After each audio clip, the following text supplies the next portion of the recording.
back to Serial Killer Corner. I'm Sue Coletta, your host.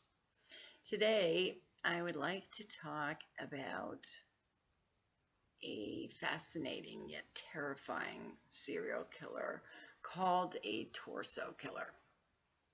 On the net, there's not a lot written about torso killers, which made researching a lot more time-consuming, but sometimes that's a good thing, because you can really dig into more FBI profiles rather than opinions that you find on the net. And you can really get into more of what makes them tick. I like to do that anyways. So, anyway, a torso killer dismembers his victims and dumps their body parts where they'll easily be found. They need attention. It's a look what I can do, look how great I am type of crime. A torso killer falls into the extreme sadist category. He may even begin dismembering his victims while they're still alive. Terrifying, right? The most notable aspect of a torso killer is their inherent jealousy and thirst for revenge. They're also extremely territorial. Say another serial killer is active on their self-proclaimed turf, the torso killer may be tempted to snuff him out. And a real-life example of this is the Manorville Butcher and Long Island serial killer, also known as LISK. The Manorville Butcher is a torso killer. LISK is not.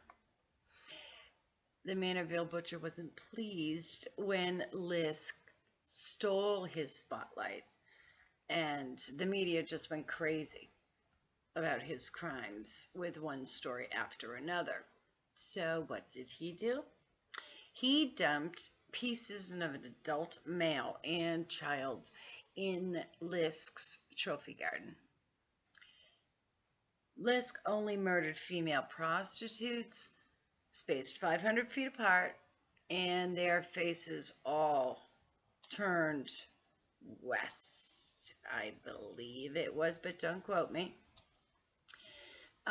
So this was a clear warning to LISK to back off. But like most serial killers, LISK also believed he was unstoppable, so he didn't heed the warning. This aligns perfectly with a torso killer because LISK stopped killing. So some believe that the Manorville Butcher took him out, and that's probably a pretty good guess. The challenge is like, who's the most proficient killer, you or I? Step aside or suffer the consequences. They take their threats very seriously, too. Another perfect example of a torso killer's wrath is the murder of Jack the Ripper. Now, before I go any further, let me just say this. You don't have to agree with me. This is my opinion. I am not stating this as fact that Jack the Ripper was murdered. It seems lately every time I post about a real world case, Discovery ID, and I love that channel, does a show on the exact case that I posted about, a month before or whatever.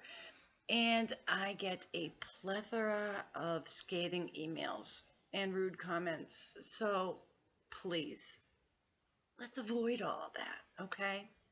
I'm saying Jack the Ripper was murdered. You don't have to believe me.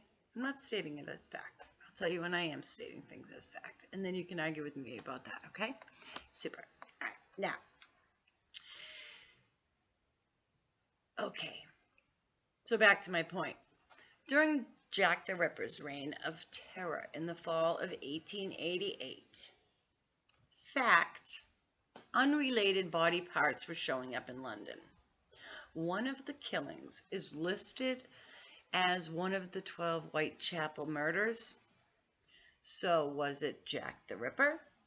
Or is it possible that two separate serial killers were active at the same time? Is it possible? And is it also possible that one was a torso killer? I believe that, yes, it is possible. And not only that, I believe it is likely. More than a year before Jack the Ripper began murdering prostitutes in May 1887, a bundle containing a female torso was dragged from the river in Rainham, a village in the Thames River Valley. Over the next 2 months, other pieces of the same woman were discovered in various parts of London, minus the head and upper torso, which, the bust, if you will, which was never discovered, by the way. When a torso killer gets angry, they're lethal. They're also very hard to catch because they choose victims they have no connection with, and they scatter the body parts throughout multiple jurisdictions.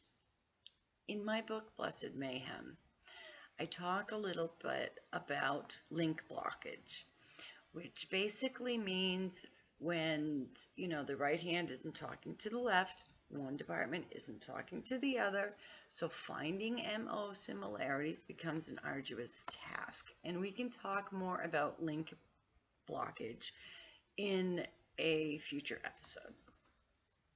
For Jack the Ripper, however, some say his reign of terror ended because he'd finally met his match, a torso killer. And I believe that too. You don't have to, but I do. A real-life torso killer example is Joel Rifkin, who murdered 17 prostitutes before state police pulled over his vehicle after his license plate fell off. Anyone else find this freaky? For paranormal fans, what better way could a murder victim get justice than popping off the license plate of your killer moments before the state police pull behind you? Just throwing it out there. It's karma, baby. Mess with it at your own peril. With the body in the trunk, of course, Rifkin didn't pull over. Instead, he went on what can only be described as a slow speed chase because he never accelerated over 50 miles an hour. He had no problem slaughtering innocent lives, but a traffic violation? Oh, I mean, he just couldn't bear the thought of speeding. Okay, truth really is stranger than fiction, you gotta admit. Another prime example of a torso killer is Robert Schulman, the former Hicksville, New York postal worker who horrified residents by murdering, dismembering, and dumping bodies in Long Island, New York from 91 to his arrest in 96. A search of his room revealed hundreds of blood spatters over almost every surface. A torso killer is the most vicious serial killer of them all. They're cunning, curious, and clever. The best way, and perhaps the only way, to find a torso killer is to first find his prey. Well, that's all for today. I hope you've enjoyed this episode of Serial Killer Corner, and I'll see you next time.